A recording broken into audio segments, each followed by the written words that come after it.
What is Uncharted Fight for Fortune? Nosy gamers want to know. On the flip side, BioWare wants to know what you want in the next Mass Effect release, while Blizzard pushes one game into 2013 and promises an expansion for another. Fans of The Elder Scrolls are in for a double treat, Watch Dogs sets an alarm, and Grand Theft Auto 5 overloads us with plenty of juicy tidbits. Borderlands 2 is selling rather well and heading to Mac. There's more bad news for Zynga, cash for kills is not okay in DayZ, and we look back to the 80s with a space classic and an opportunity to show off your karate skills.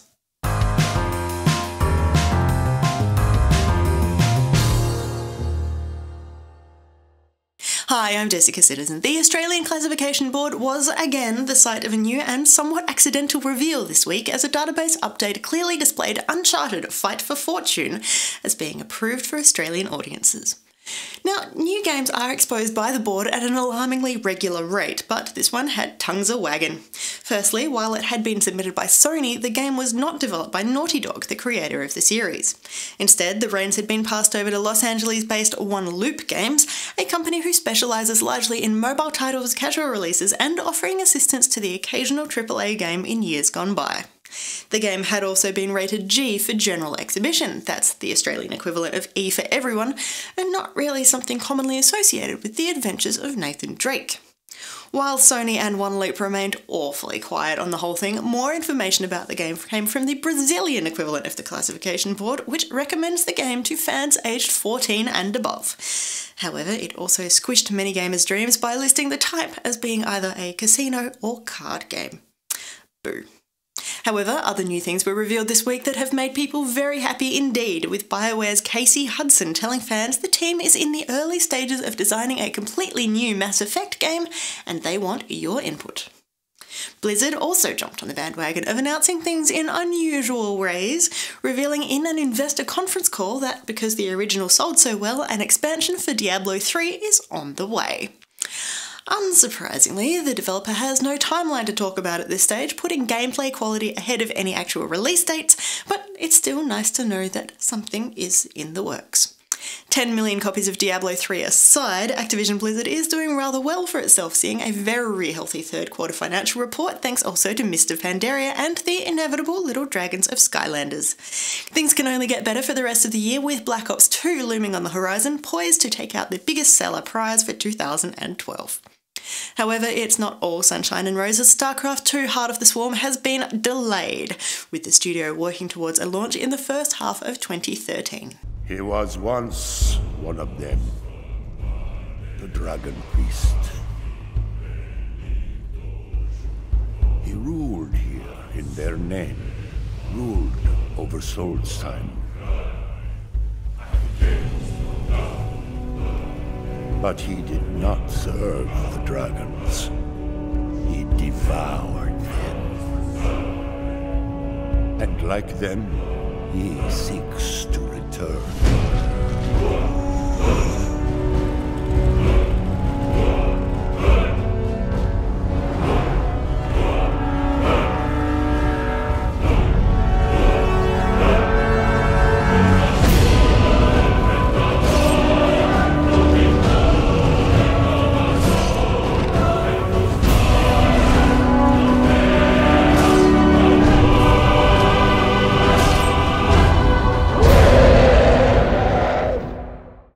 This week, Bethesda had a couple of tasty treats for fans of The Elder Scrolls. First, there was official confirmation of the rather awesome-looking Dragonborn add-on for Skyrim, which brings new items, new weapons, new armour, new quests, new locations, and, of course, rideable dragon mounts.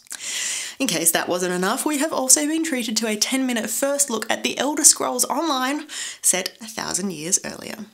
You can expect full character customizability, exploration quests, no restrictions in weapons or armour, and a unique stylistic art style compared to the realism of Skyrim. There's still no real dates being thrown around for The Elder Scrolls Online, but put a big circle around all of 2013 and you shouldn't be too far wrong. That's also the approximate release window we've been given for Watch Dogs, the new cyber-technological epic on the way from Ubisoft. Currently confirmed for PC, Xbox 360 and PS3, the team has not written off the Wii U as an option just yet. Also headed our way in 2013 is Grand Theft Auto V, which was revealed as the Game Informer cover story for December.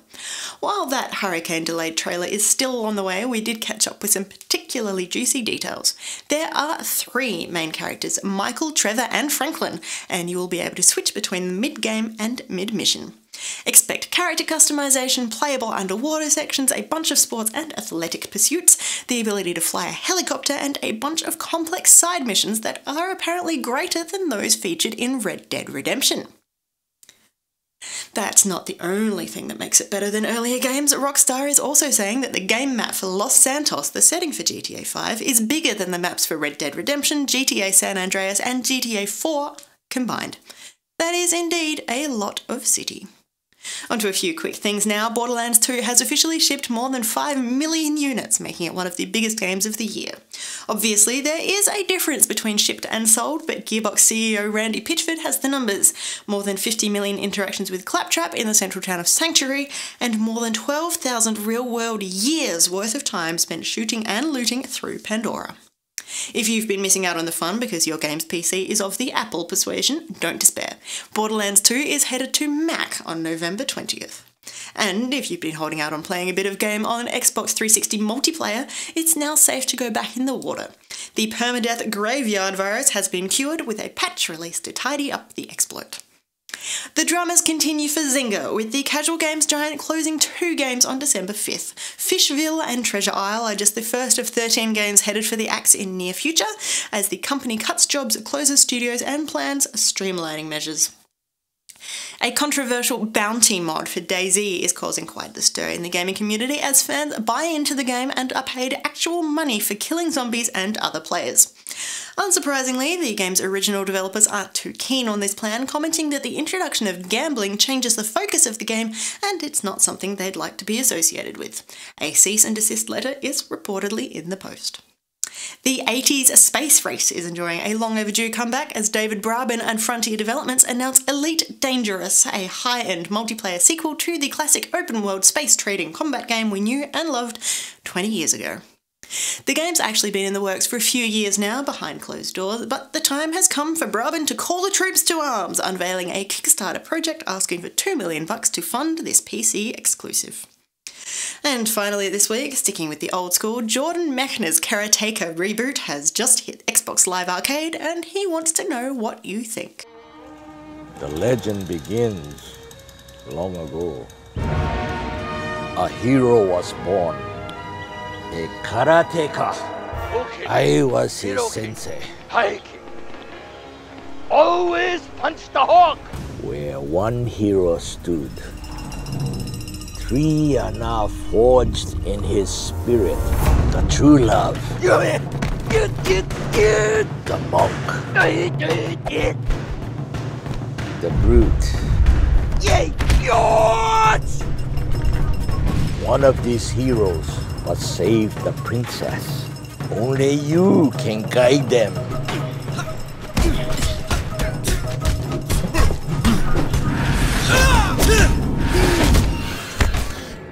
This is the way of the Karateka. The plot of this new reboot is pretty much the same as the original. Beautiful princess trapped in a dungeon by an evil lord, and it's up to you to save the day. Expect waves upon waves of bad guys and a gameplay style that promises to reward precision over button mashing.